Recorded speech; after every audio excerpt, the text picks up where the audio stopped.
Hello, everyone, and welcome to the fourth episode of the We're Going 5 podcast, powered by TSH Tennis. I'm Yousef. Hi, I'm Ismaeel. Hey guys, I'm Haroon.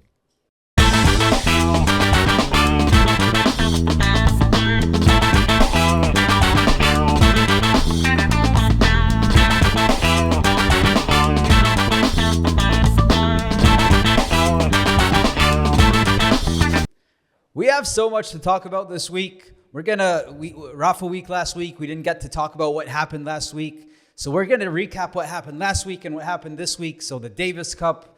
We have some inspiring stuff going on with the Netherlands and Slovakia with the Billie Jean Cup. And we have also some interesting insights from the Murray-Djokovic pairing. And also the Iga Doping Fiasco. What's going on there? Also, we have is it marriage proposal season? We're going to find out. And so much more. The Davis Cup. My Italians won it. Ismaeel, what do you think of it? Congratulations. Yeah, I want to give you your props because you called it. You had Italy, me and Haroon, we had Spain. So that was a good call by you. You bet on the big dog in the house Sinner, and it paid off. But yeah, I'll let you take it away. What did you think of the Italy dominant run? I think maybe that was one of the easiest picks I've made in my life because they are stacked, and like I said, they are stacked, and they didn't even go with the full team. But in the beginning, it was scary, huh? Because Musetti looks like he wasn't in form. He got absolutely smacked by Cerundolo in 2 sets, and then you're like, okay, then that means Sinner has to step up every single round, not only singles but also doubles. But then who rises up to the occasion and who is back and who's playing amazing tennis, and I absolutely love to watch him play, Matteo Berrettini. Amazing performance from Matteo Berrettini throughout the entire tournament. It was fun. Came up clutch in doubles, and then he came back also. Then they said, Musetti, please take a break. Matteo Berrettini's back. Matteo Berrettini's going to be on this team, singles and doubles, and he's going to help you guys win this tournament. And that's exactly what he did. And obviously we know Sinner. I don't need to talk about Sinner and everything that he did. But to me, the story was about Matteo Berrettini. He was the X factor. And the Italians, they're in control. I don't know who's going to stop these guys anytime soon. Yeah, it was an awesome run. And, of course, they're a heavy favorite because Sinner just doesn't lose on hard courts. So it was like the dude's just dominating anyone in his path. And to be honest, also, he didn't really play top players in his run to the title. The surprise is, as you mentioned, Berrettini, because he just showed that he's here. He was awesome. And he was firing the forehands, the serving. Also, you forget how elite a volleyer Matteo is. And so that came to life, especially in the doubles. They were so fun to watch. What I was interested in is that they had Matteo on the backhand side in the doubles, which was, I thought, definitely Matteo would take forehand and Sinner with the backhand. But I guess Sinner does probably have the biggest forehand on tour, even compared to Matteo and Alcaraz. So Sinner took the forehand side, and it was such a fun double, especially against Argentina in the semis. It was such a nice match, and they dominated. Nice to see Berrettini back. So exciting for the upcoming season. What form? If he could just stay healthy, he's amazing. Can he be top 10 again? Yes, he can. Yes, he can. He's a Is he back? player. Is he back? Is Matteo Berrettini back? Like, we had this conversation before. Like, you didn't quite understand where his form was throughout the year. Like, he's winning some matches, but he's losing to matches he's supposed to lose, I guess. Like, the people that are in form in the season. But is he back? Like, is Matteo Berrettini back? Like, the one that we were watching these past few years before? Like, what do you guys think? I think he's back inside the top 35, I think, which is also, it's so tough to come back. We talked about this before, about how it's so tough to defend your points and what we saw Rafa do all these years. So the fact that he's back in the top 35, I think that says, like, yeah, he's on his way. He's on his way. If he can just stay healthy, I feel like he gets injured and something happens when it's time for the biggest tournaments of the year, where he can actually pick up points. And in Wimbledon, we saw he faced Yannick super early on in the tournament. Yeah, it wasn't fair to either. That wasn't fair. So if some way the draws can be kind to him, I think he's going to find himself back. I mean, I don't think he's fully back yet. Like, I think he's on his way back. I think He has a glaring weakness from the backhand side that seems to He's be always had that weakness, though. He's always had it, but it had improved towards 2022, especially because his slice backhand is so good. Yeah. And it works on grass. I don't know if he can get back into the top 10, but he's a big game player. He's a big He can't make player. it. So this guy's He's a a Grand big Slam man. finalist. He can't make it back to the top 10. Only because Who's it's in so the top? tough. Only because it's just so tough right now. You need to be so consistent. He on showed on he's all consistent. surfaces. You have to be on all surfaces. You have to be there year round. You need both. You need to be healthy and good on all surfaces all year round. I hope he's back. He's so fun to watch. I think he's on his way. I think he showed he's on his way. To also just to weigh the other side, he also didn't play top players in this Davis Cup run, which is something that bothers me. Why don't all the top players go to the Davis Cup? But he played who he had to play and he beat them. Fine. But yeah, I think He looked good. He's just reminding me. He's just reminding me in a way, like, you know, to the American football fans, where like Nick Foles, Eli Manning in the playoffs. He's a big time player, like in important matches. Can he do it all season though? I don't know. Like, yes, he can. He showed that he can do it. He's so done it anyways. before. I think if he can stay healthy, hopefully we can see him back. I think he's going to break into top 20 for sure. Top 10 is the question. But Italian tennis, they're in complete control now. They're stacked. Who's going to stop? They're stacked. I think France is coming, and maybe that could be a team that could fight with the guys that they have. But I think Italian tennis is on top, men's and women's. Obviously. They're on top, and also it felt like they had home court advantage all throughout the tournament. I thought that Spain would get such an unfair advantage, but Italy was the Italian fans were there. They were there all tournament long. It was awesome how much they were cheering for their guys. I guess so. Well, that was an amazing week by the Italians. Congrats to them. Can't wait to see what happens next year. If we can find someone that can compete with them. At the moment, if you ask me, I can't see anyone competing with these guys. Well, if you have one great singles player, they can carry you. No, but not because you saw Spain. They have one great singles player that he can't carry. Yeah, because he's not good. He's not as good as doubles. He's not that good at doubles yet. He's all over the place. Yeah. It's Also, a he wasn't sport. in form, Alcaraz, at the end of the year. He wasn't. He was sick. There's Okay, some excuses to be made for him. Anyways. Alcaraz. Okay, guys. Now we didn't get the chance to talk about this at length. This is an amazing headline here. Murray Djokovic. Super exciting. What the hell is going on? Like, I really don't have any words to describe it. What do you guys think? What do you think, Yousef? I think my initial thoughts. Obviously, we talked about this last week. How crazy the news was. But Djokovic, when he went on his conquest, whatever you want to call those things he's on right now, we'll talk about that in a bit. But he was at the Qatar F1 Grand Prix, and they caught up with him, and he talked about why he made this decision. So the fact that he said he didn't know what he wanted to do. He stayed for 6 months. Who do I need a coach? Who's going to coach me? And then he said, okay, I want someone who was world number one, who's won Grand Slams, who knows what it's like to be me. Obviously not him exactly, but to be in that position. Not many people can say they have won Grand Slams, they've been world number one, and they've been on top of the sport. And he said Murray's one of those guys, and he reached out to him, and then a few days after that, boom, boom, boom, we have this match was made. And I think it was. Do you think it's gonna work? Do you think it's gonna work though? No, I think what I saw in Djokovic when I saw the interview, you felt like you felt some juices were flowing inside. You felt like maybe there was a spark again after so many years with Goran being so successful, and then you want maybe something new. Maybe Murray, it's something new to him. As much as like he even said he's as surprised as the fans are. So, and he's as excited as the fans are. So maybe that would be something that would get his juices flowing once again and find that fountain of youth that he somehow continues to find over these years. But I saw the spark in his eyes, and when he said what he said, I just felt like, this is going to be interesting to see. And that was the biggest takeaway for me, is just I felt like that energy, that jolt of energy is back inside him, and he's ready to fight again and compete. What do you think, Ismaeel?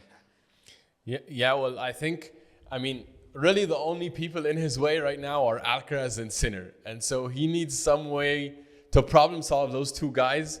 Sinner clearly has his number now, 4-0 in 2024 against him. And so he's figured out how to handle Djokovic.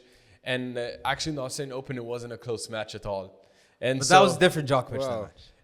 Sure, it was a different Djokovic, but I think That's some spicy if take he's you made looking, there. He's saying it wasn't a close match in Australia. That's some big spicy take. It wasn't a close it match. wasn't at all, and he never found his form. And he even said that after the match. But he was saying, so if first of all, if he wants the world number one Grand Slam champion, already he's narrowed the pool down massively. But if you're talking about a player who's played Yannick, who's played Alcaraz on multiple services, he's felt the Alcaraz forehand. He's felt the Sinner forehand and backhand. He knows the pace of their game. Yeah. He knows how they think. He's had conversations with them. He's played them on multiple surfaces.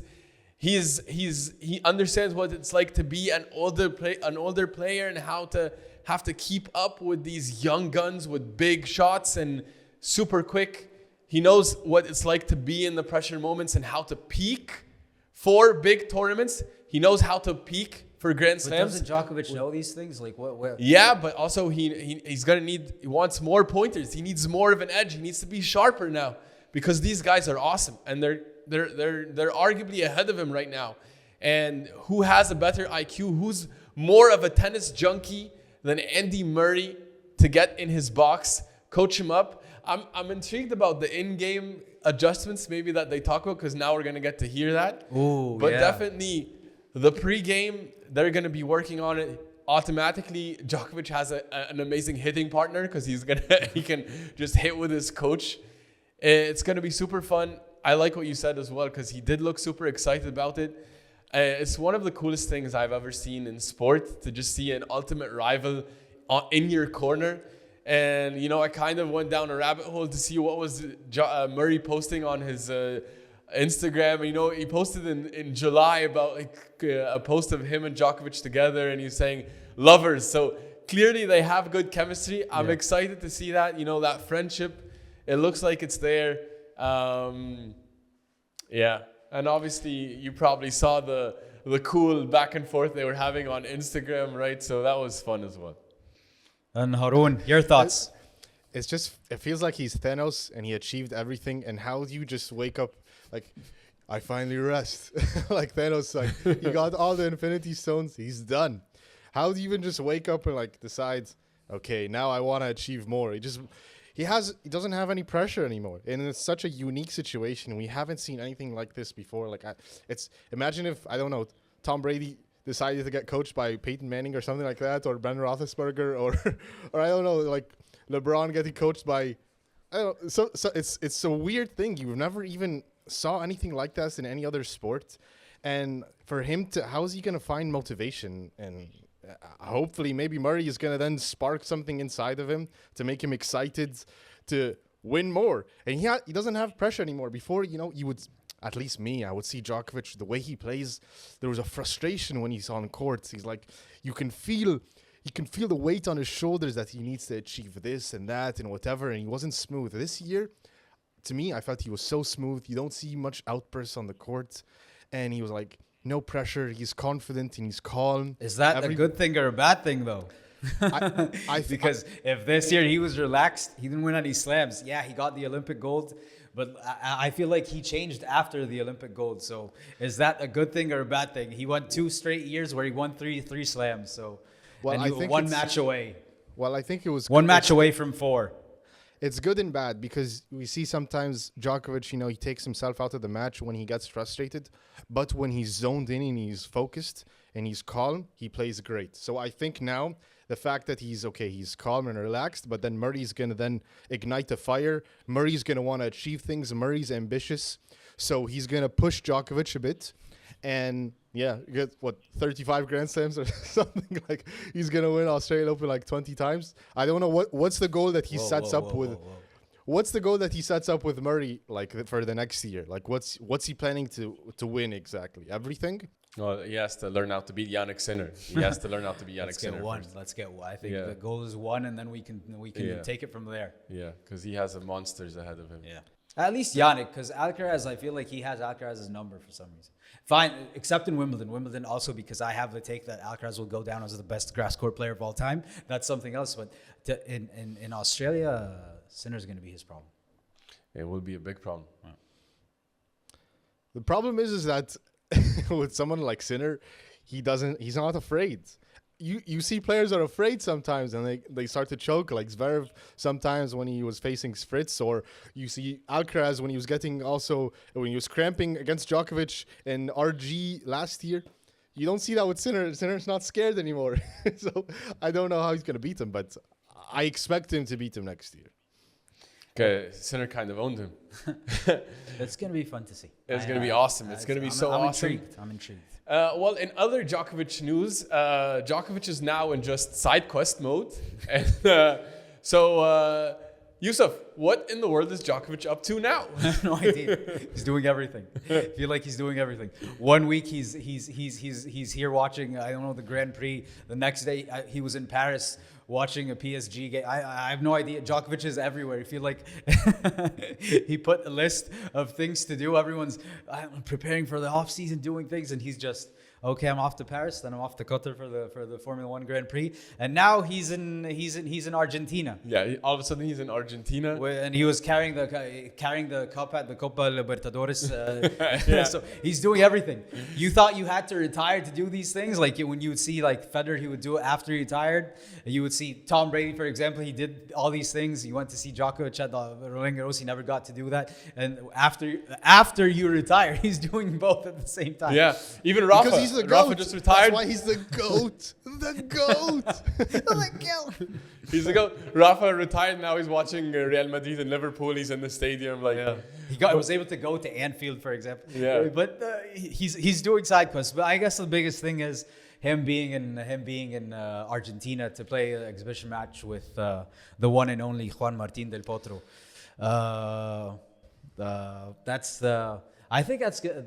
I feel like what I like most about that is their friendship. I feel like they have such a genuine friendship between each other. Like Del Potro actually loves Djokovic, and Djokovic actually loves Del Potro.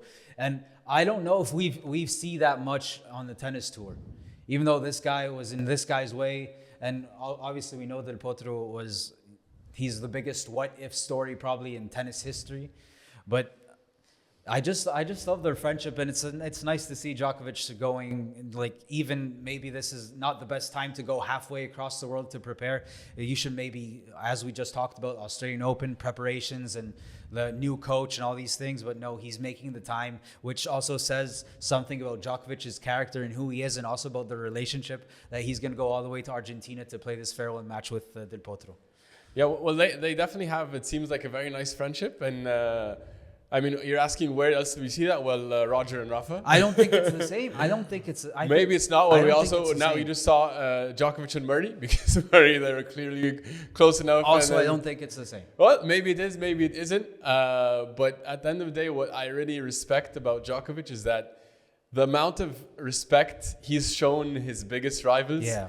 For Roger, he went to London and he took the time out to go make sure he had the send off, and he made sure he was present, and he was super respectful and honoring of Roger in his retirement. Sure. He was planning to go to Rafa's retirement too. Had they not changed it from a Friday to a Wednesday, and sudden, we saw what he did in the Six Kings Slam. And he went to the Six Kings Slam. And here is Juan Martín. You know, Del Potro's retired. He's been retired, and yet still Djokovic made sure to fly all the way across the world to make sure he's there. I saw some videos of him. He's fundraising with Del Potro, like, for whatever cause. This is the kind of character you want to see from a champion, and the kind of respect you like to see amongst rivals. And I think it embodies the values of sport, and Djokovic upholds the values of a champion. Yeah. And I love to see it. You know what's also awesome, like with Djokovic, I feel like he uses his status as a celebrity the best way possible. He uses it for all the right things.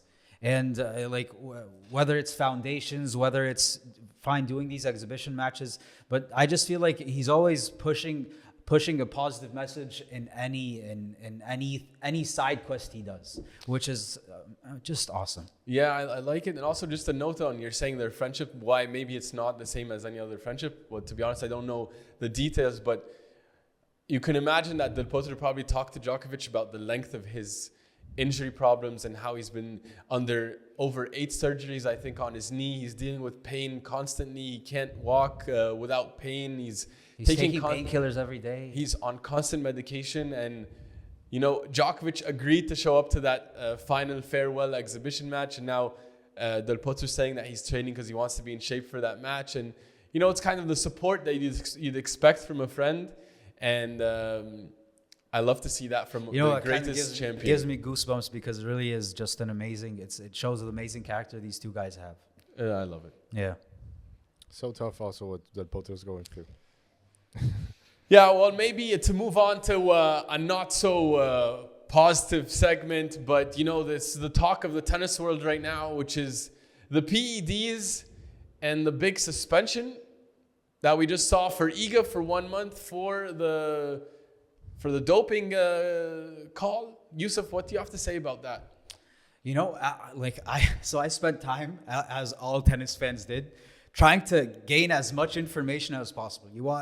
I didn't go that much in depth into what happened. We saw the video, tried to read a bit what the WADA statement or report and what different, I guess, journalists are saying, and then you see all these different players coming out and talking, and then to me, the conclusion that I had was to me, my main conclusion, I know for a fact, I cannot form an honest opinion. Yeah. You can't form an honest opinion because there's so lack of transparency is insane. We so many things going on. Then they covered up. Then I can't speak about this now. And then you find out they said certain. Then they said, oh, that's when they got caught. But at the same time, they said, like Iga, for example, she said, maybe I need to take a break from tennis. The schedule is too tough. It's just all these different, there's so many thoughts that go in my mind. And I don't know how to form an honest opinion on the entire issue. I understand both sides. So I understand from one side, you have these people that get caught and maybe something that didn't even affect the performance, so why should they be suspended? But then you have, because of the WADA, basically the approach was the entire time, as long as we've known, is you're actually guilty till proven innocent. If you get what the reason is, okay, you're suspended or whatever happens until proven innocent, which is still the case. But when it comes to top players, something changes. We saw with Sinner. Why was it different there? And then we're seeing it with Iga now. Why is it different there? So, and then you have Simona Halep, someone like her. She was the top. So you can't understand why. And obviously she put out an entire statement saying she's absolutely frustrated by the entire situation, and rightfully so. And then you have players talking about the entire issue and so what's going on here? We have people talking. You have Kyrgios, you have Shapovalov, you have so many guys speaking out. You have so I can't form an opinion. But what I can say is what we can say for a fact is you can't form an honest opinion, and there are double standards. It's clear. Do I blame anyone? No, any player, any specific player? No, I don't. But do I blame the system? You 100% blame the system, because obviously we're not following the system for everyone the same exact way. Like what happened with Mikael Ymer, how that was like he wasn't given any sympathy at all, and that's not fair. Like some people like Mikael Ymer, okay, they're not top 10 players, and then they get okay. And he didn't even test positive. He just missed. He missed it. He missed the test. He didn't even test positive. So. It's as muddy as mud gets. Yeah, I think the lack of transparency, it hurts the players as much as it hurts the fans. Also, of course, there's a lot of, passionate fans who are having very strong takes either way. I feel bad for everyone involved, honestly, whether Iga or Sinner, also past players who got hurt by this. It doesn't help when, the official excuses now, they're coming out in hindsight, like the Wuhan Open said that Iga couldn't show up because she made a change their coaching team. Iga coming out and saying that she couldn't play because the schedule was too tough, when in fact it was because she was waiting for to hear back on her suspension, right? And that she couldn't Yeah, but participate. that's the problem. You can't talk about at the time. You can only talk when it's over. So it's like, so they have to come up with these. It's so muddy. So weird. It's muddy. So weird. I feel bad for all the players who got such a harsh sentence. I also read somewhere that, you know, Iga is taking 14 supplements. So, all right, if you're taking 14 supplements, maybe something's going to go wrong. At the same time, why is there 14 supplements to begin with? You know, there's all this debate about now tennis or professional athlete nutrition, and They're towing the line. it's tough because a lot And of when players. you touch the line, that's what happens. A lot of players didn't get to say that excuse that I don't know. Nope. And her and Sinner got away with that. Of course, we want them in tennis, but we want it to be fair for other players too who don't have the same stature. Yeah. And things so like I feel that bad also for them. You know, things like this make you question the whole tennis circuit and look at things in a. Tennis In a loses weird at the way. end of the day. It also questions their titles because they won so many Grand Slams and big tournaments this year, which is a shame. You know, they both had amazing seasons. It takes away from, you know, their status as champions. And it's not nice. And Sharapova had to come out if we want to go back, you can go back and see okay, there have been injustices. If you're going to focus on, if this is justice, then there have been injustices to other players along the years. So we're going to see how this thing goes. We do know also that Sinner, the CAS appeal is not going to be out. They're not going to come out with the result till after the Australian Open. So we're going to see Yannick Sinner 100% at the Australian Open. Let's Knock on go. wood that he doesn't get injured before. So we have that. But there's always going to be that question mark. Yeah, well, for me, if you ask me, I want these players to play. I want them to be left alone from these big trials. And I want the other younger stature, the smaller stature players to get the same fair treatment. 100%. All right. So we also have some other interesting headlines happening in the tennis world. Yousef, there's some stuff you would like to share. We do have some stuff going on, but I would say the first one is Hubie Hurkacz. He decided to make an all-star cast. He hired Ivan Lendl and he hired Nicolas Massu. So he gets some champions in his corner, Olympic champions and champions as coaches, and obviously Lendl a legend, and Massu also, he's an Olympic legend, but also we saw what he did with Dominic Thiem over all these years. He's adding these guys to his team. What do you guys think of this Hurkacz news? Basically making himself an all-star coaching staff. Yeah, I'm really excited about it for Hurkacz. You know, I think Hurkacz has the biggest potential for Wimbledon. And, even though Lendl didn't win it himself, but he took Murray to the title a couple times. So I think that's a strategic move. I'm interested to see what he wants from Massu as well in his corner. You know, I'm not sure exactly what's the Massu added value compared to his existing coaches. But I think in general, Hurkacz needs some killer instinct, and maybe he's looking Can Lendl provide him that? Maybe he's looking to take some of that and that poker face all the time, just focus. Yeah, I mean, he's an underrated player, Hurkacz, because we expect more from him, and we feel he's capable of more. Yeah, he is. And maybe it's about to happen in 2025. I love it, but I feel it's a bit. I won't say too late, but it's a bit like why didn't he do this earlier? Why has he been just sitting idle like that? We've expected Hubie to be much more successful player in the past few years, and he was the past year was quite weird for him. How do you see him? How high do you see this guy going? Because he's been in the top 10. He has insane talent. He has an amazing serve. He moves so well. He has a great volley and great touch. His ground strokes are good. He moves very well for somebody that tall. And it feels like he just chooses to play around a lot, and he doesn't take things so sometimes he looks like he's taking it seriously, but then he loses matches he's not supposed to lose. And he's just a good guy. I love Grigor. I love He'll be a good guy. he loves Grigor and Yannick. He likes to drive those super fancy cars. I want to see some more killer instincts from Hubie. I want to see him. I want to see him in a final of a slam. I want to see him in multiple. He has the game. He has the game to win a slam, and he has the game to at least go deep in almost all tournaments. That's it. That's his choice. He's super fun to watch, but I don't know. I wanted this to be earlier, but I like it still because I don't know if Lendl is going to be also traveling with him throughout the year. But I think Masu is going to make it, interesting for him. Well, I think my last comment on this is I kind of reminds me of Holger Rune last year, where he made his all-star cast, and then 2 months nobody. Boris Becker, Severin Luthi, who else was on his team? Was Roger on his team? Everyone was on his team. You felt like Holger. He has the all-star cast. Boom, they were gone within 2 months, and Holger wasn't having the best of seasons. It's true. You can't have too many captains on the ship. Was also. Patrick Mouratoglou there too? No, that toxic relationship is awesome.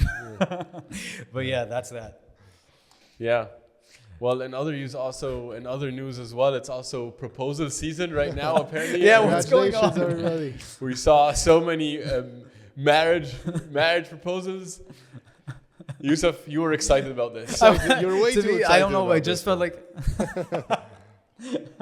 maybe I was, but also I just felt like it all happened at the same time. We saw Casper Ruud propose, then we saw Alexei Popyrin propose, then we saw Auger Aliassime propose. But like everyone's proposing, everyone's making the most of. I guess what they're gonna are they gonna get like a 10-day rest before they decide to start their off-season training? So everyone took the chance. Let's do it now. It was fun to see that they all picked the same exact time. Was it coordinated? I do not know between all of them. I don't know. But they all found the same exact time. I just found that was interesting. Yeah, I mean, I feel bad for them because they don't have more than a couple of days of off season. I feel like it's 1 week. They all probably felt they have to put it then. That 1 week where they go to the Maldives all. Yeah. Are they all in the same resort? Who knows? I don't know. But also, I think tennis players function better with stability. So I think I'm bullish on all of these guys going into 2025. Oh, well, maybe. Let's see. So let's remember the names. Alexei Popyrin, Casper Ruud, Felix Auger Aliassime. By the way, that's a good point because I think Casper is going to have a great year next year. You're just biased. You're just a biased Casper fan. Keep on hating. Also, if they have babies, I'm going to be even more bullish. Yeah. You saw Mehdi when he became a papa. He was a different beast. Papa Bear. Yeah. All right, guys. Now for the inspiring stories of the week. Do you guys have anything inspiring for us? Let's go, Yousef. What do you think? Well, if we rewind back to the Davis Cup, I think we didn't get a chance to talk about them also because they were the party poopers and they ended Spain's run. But Netherlands making it to the final for the first time in history. I think they had an amazing run. Botic was playing amazing tennis. Griekspoor also, we can talk about him. He was playing some good tennis. Wesley Koolhof, just an absolute beast, was playing some of his best tennis before retiring. He was going to retire. I guess now he's officially retired. So amazing by Wesley. By the way, they went all the other teams. You felt like the teams were stacked. These guys just went with 4 guys. They went with Botic, they went with Talon, they went with Wesley, and they had Jesper de Jong. That's it. They just went with 4 guys, and the team was that's it. They moved. Boom. We're going to take on Spain easily. Home crowd. Win. Let's do it. Let's move on. Germany, my dark horse, did not go as planned. Boom. Beat them. Made it to the final. Obviously, you have the juggernaut, the Italians. They couldn't stop them. But just an inspiring story by the Dutch making it to the final, and history for them. Amazing run. Yeah, I also really love their team spirit. Like every time I look at their box, they're all cheering for each other. They're on their feet. It was just such epic spirit, and that's the kind of thing you don't see other than these team events. Yeah. And I love the Netherlands spirit, and that's the stuff that can take you for a dream run that led them to their first Davis Cup finals, and that kind of cohesiveness and leadership and camaraderie. It was so fun, and their fans were awesome also. By the way, when I was watching the Spain-Netherlands tie, like sometimes when I'd turn away from the TV, and then I think Rafa was playing, or maybe Alcaraz, whichever one was playing, then I'd turn away from the TV, and then I'd hear someone roaring. I'm like, okay, that means Alcaraz is doing something, or Rafa's doing something. Then I go and I find that, for example, Netherlands broke. What's going on? They had so many fans, and they were so pumped. They had home court advantage, by the way, throughout the entire time. So many Dutch people. The Dutch fans were awesome. Yeah, they did. And it's fun to see these team events. I don't know why the top players don't always go to this stuff. It really pisses me off. That needs to be changed. I just want to give a shout out to obviously Griekspoor for having a great year. You know, so far he's been having a tough luck. He's been facing a lot of top players in tournaments. But Baltic, for me, Baltic, I just want to highlight how he handled that Rafa match. He did not celebrate at any point in time. He was hitting great shots and crushing everybody's spirit, and he wasn't celebrating at all. And Rafa was going crazy as much as he could. Can I ask a question? Sorry. When did we ever see Baltic celebrate? No, but he never when did have this you once. ever seen when he beat Alcaraz in the U.S. Open in straight sets? Yes, What did he do? fine. Nothing. He never shows any emotion. Like Baltic's a stone cold killer. Iceman, but no, because I just want to give him respect because he also he never clinched his fist. He didn't clinch his fist once. He didn't pump up show flex at any point in time, and he was always being respectful. It was like he didn't want to do it, but he had to do it. And you have to give him respect because he's respecting Rafa every single second of that match. Yes. Well done, Baltic. Respect to you. True. 100% respect. Yeah, he's a respectful guy. And they were trying to bash him. The commentators was like, "Oh yeah, Baltic is known to choke in these moments and stuff, like to get the viewers really hyped against him." And I didn't like that. Yeah. No, but they deserve all our respect. And that was our inspiring story of the week. Not this week, but our inspiring story of the week because we didn't get to do Davis Cup recap thanks to Rafa. Well, moving on to one of my favorite segments, and I think we have some interesting stuff going on this week. The cool dude moment of the week. Oh my God, so much energy in this return. I love it for my story, Roj. Oh my God. Ismaeel, you have a few for us, and please share with everyone else what you found. Yeah, guys, there were a couple of nuggets for those of you who were following Djokovic's Instagram stories this week. So something wild happened, and he was sharing a picture he met the captain of one of his flights, who apparently used to play with him tennis in his academy when he was 12 years old. So he shared the picture that the captain shared with him when the captain was 14 and Djokovic was 12 when they were playing tennis together in their academy. And that has to be one of the coolest coincidences ever. Imagine also the flex that this captain has that he could just say on every flight or to any of his, comrades, "Hey guys, I used to play tennis with Djokovic."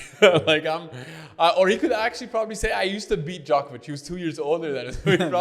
He probably could say that he beat Djokovic. I mean, that was super cool. That was awesome. The coincidence. Imagine the coincidence. There are any plane. No, it was that plane. Yeah, so that was awesome. And Djokovic was also super happy about the entire thing. He posted on his story on Instagram and he put the picture out and then he wrote something. So that was obviously cool for him. But that was super cool to see, and that was by far the coolest dude moment of the week. Yeah, that was so cool. Do you have another one for us? I think you have one more. Yeah, there's an honorable mention here because I want to give props to the court named after Daniil Medvedev in Grasse, France. Ooh. So actually Lacoste and the French Tennis Federation, apparently there's a hard court now named after Daniil Medvedev. And it's cool because it also has a video game style with player 1, player 2, and it has his logo on it. So a video game logo. And it's super cool. You have a court named after you, and Mehdi very familiar with the French culture as well. I feel like it's one of those big honors you get as an athlete when they name a court after you, when they name a field after you. So it's nice to see Daniil Medvedev get the recognition like that. But I'm guessing in France, I guess because of the connections he has the connections with France. But it was nice to see, and it's a cool court. Looks funky. I'd like to go play there. Yeah. Let's maybe someday someone can find their way to go play on those courts. But that was cool also. But nothing beats the first one. That Djokovic one was the coolest one for me. That was the coolest one. That was a sick cool moment too. Well, that's our episode for this week, guys. We're going to wrap it up here. We have more interesting stuff going on next week because we're giving out grades. Some people don't like that. Some people like that. We're giving out grades for the 2024 season. It has been historic. We saw so many different things going on. We saw the Sinner. We saw Djokovic. We have so many things.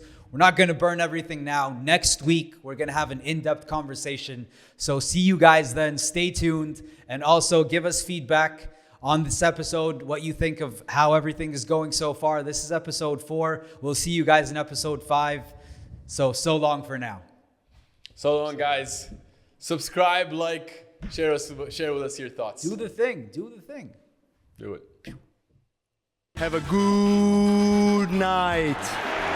Good night. Good night. Very good night.